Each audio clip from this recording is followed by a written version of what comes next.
នឹងហើយអ្នកនរគ្នាជួយជាមួយខ្ញុំបាទ BBM ម្ដងទេគ្នាយើងមកធ្វើការជាមួយនឹងដាក់ពេកចំនួន532ពេកគ្នាដើម្បីចាត់ជាមួយនឹង event pro lock ថ្មីគ្នាយើង event ហ្នឹងវាមិនថ្មីទេគ្នាយើងវាចេញមកកាចាស់ដែរគ្នាតោគេដឹងអស់ហើយ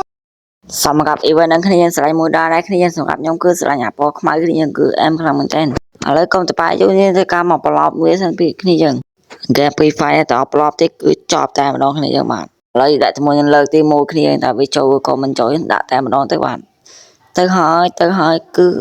អំបិលតែម្ដងគ្នាគឺចប់តែម្ដងអាខោខ្ញុំគឺអត់ហេងមួយគេម្ដងគ្នាគឺអំបិលតែម្ដង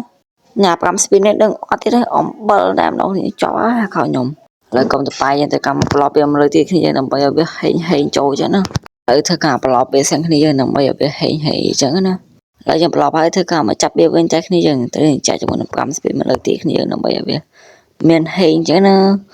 ចូលហើយគឺ2211តែម្ដងនេះគឺវាអត់មានបានអីសោះដល់ឥឡូវយើងចុចយកដើម្បីវាហេងគ្នាលើចុចទៅមួយទៀតគឺវាចោលអើយគ្នាយើងគឺអំបិលឥឡូវសម171ពេកយើងទុកទៅអីទៀតយើងដាក់ប្រហើយតែម្ដងទៅមើលទៅគឺដឹងតែបានឯគ្នាយើងសពប៉ុណ្ណឹងគឺអែមតែម្ដង5 spin ទៀតគ្នាយើងគឺញ៉ាច់គឺអត់ទេណាគ្នាឥឡូវយើងធ្លាក់ខ្លួនចាប់ម្ដងមួយគ្នាយើងគឺទៅគឺផ្លាច់ចប់វាមិនថ្មីទេគ្នាយើងឥឡូវសមមួយទៀតគ្នាដាក់ប្រហើយតែម្ដងទៅគឺវាទៅហើយគឺអំបិលតែម្ដងគ្នាយើងបាទចប់អញថាមែន